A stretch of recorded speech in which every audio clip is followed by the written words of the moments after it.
Everybody said it was just business, and that the family sticks together. Welcome to the family, Tommy. I'm Lucas Bertoni. What's going on? What are you going to do? What do you want from me? I'm sorry, Meixsell. That's the one! That's the bastard who killed Billy! No! Bastard gets in my way! Greediness is bullshit. Damn, are you thinking what I'm thinking? Well, they don't look like cigars. Well, I think you're a very good bad man.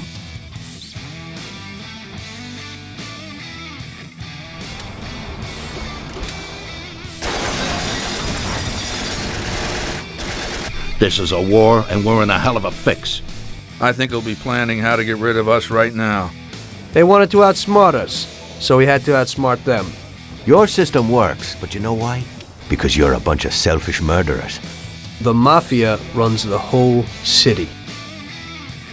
What the hell happened? Tom, you gotta disappear fast. You're in deep shit. I can't just leave Sarah and the kid. In the end, your best friend kills you.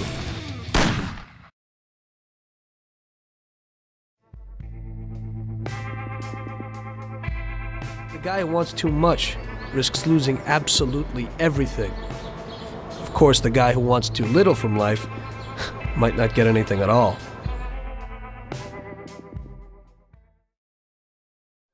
It was a tough job, but we finally have Morello where we want him. Now one last step remains. Eliminate him.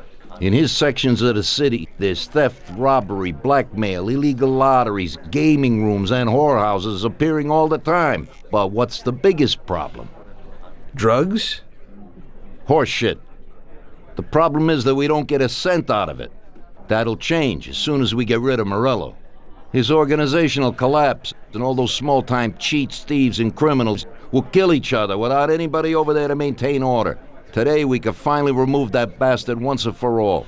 Paulie has come up with a plan. That's right. What my informants tell me, we have one chance to get this guy. Morello watches his back and almost never shows himself in public. Goes everywhere in his bulletproof limo, clammed up like some seashell. But today he's coming out. He's going to theater to do some socializing with the creme de la creme of Lost Heaven. And we'll be there to show him something too. Isn't this a bit risky? It's risky, but this is our only opportunity to waste him in public and show everyone our power. We'll do it like this. Wait in front of the building until the end of the show. People will start coming out, so there'll be a lot of confusion. With Morello trying to make his way out, his guerrillas won't have much of a chance to notice us before we hit him. Make sure you don't draw any attention to yourselves, so no shooting. Pull your weapons when you see him. I hope I still recognize him. Shouldn't be hard. Morello likes to wear his white suits. Not many people wear them these days. Each of you get a Thompson or Lupara from Vincenzo. Wait out in front of the theater on Central Island until Morello comes out. Then go to it. The performance ends at 9 o'clock, so make sure you're there on time. It should work out fine, so don't come back without his head. Okay, boss, let's get to it.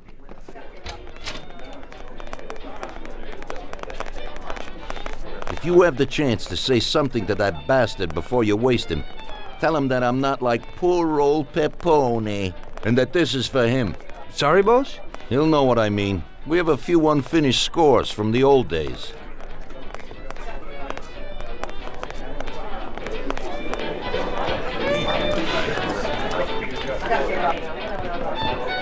Not now, Tom. I got my hands full, huh? Sorry, Tom, but I'm really busy right now.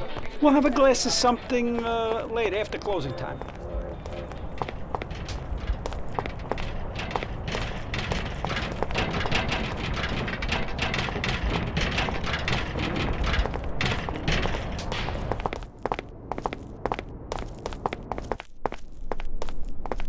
Vincenzo, today we need some real heavy artillery. We're gonna rub out Morello. Well, I think 600 shots per minute from an old Tommy gun should do the trick.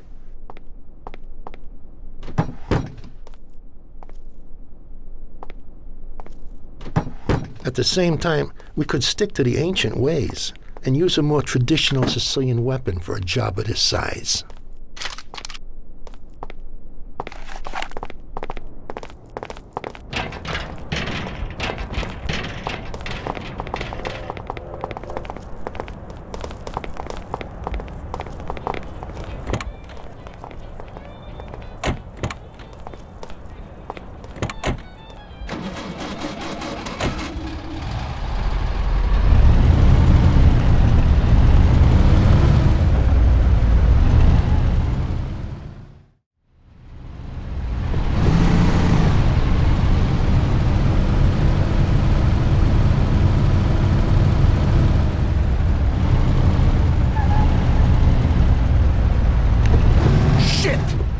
leaving already.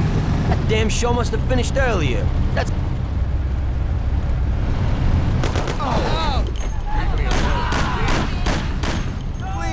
have mercy. Wife and children, don't do it.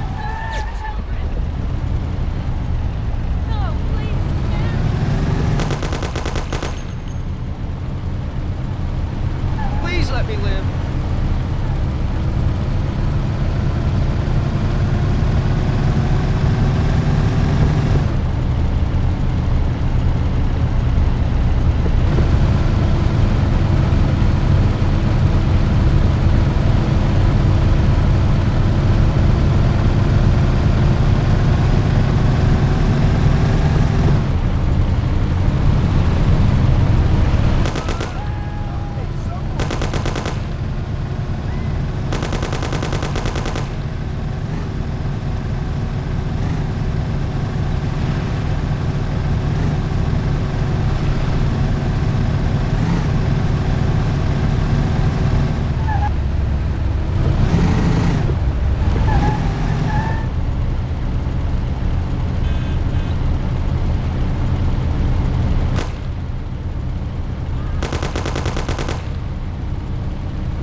So, you killed Morello. That must have felt good, huh?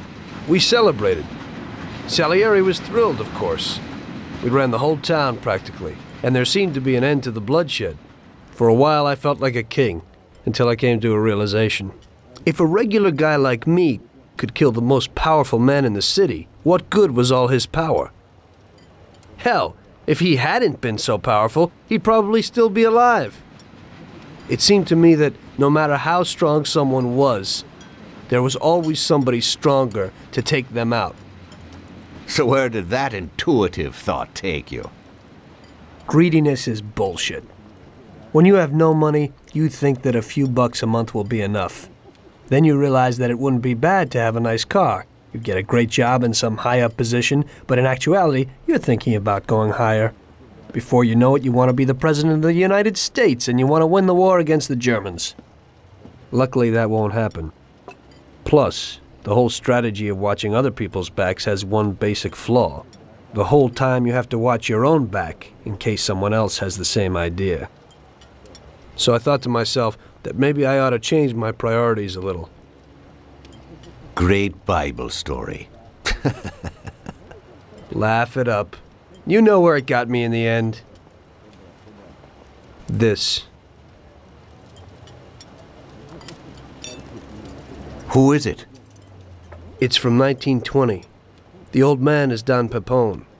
The two younger ones are Salieri and Morello. This photo convinced me that this kind of life is poisonous. Morello and Salieri were friends, and they were both commanders of Pepone's regime. But in the 1920s, they got Don Pepone killed because of some deal.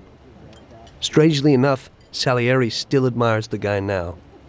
Afterward, they divided up the city, and each ruled their own part of it. But they started to compete with each other. I ended up being Salieri's instrument of death to kill his best friend, to save him from looking Morello in the eye. It occurred to me that my friends and the people I loved were the same. Someday I'd turn to Paulie and be looking straight down the barrel of a gun. I couldn't be sure of anybody, above or below me. But you were risking your life every day. Being a sharpshooter for the Mafia ain't no bed of roses the way you tell it. It's different when you're living it, when you're full of energy and you're fighting for your life with someone who's like your brother. You're just two soldiers who know what needs to be done, and it all depends on your ability to survive. It's a war. The constant feeling that you can't even trust your best friend is terrible. You are alone, and death can come from anywhere. I'd lie awake at night wondering if the joke my best friend told me was really just a joke, or if I should get prepared for my own execution. A person needs someone he can trust.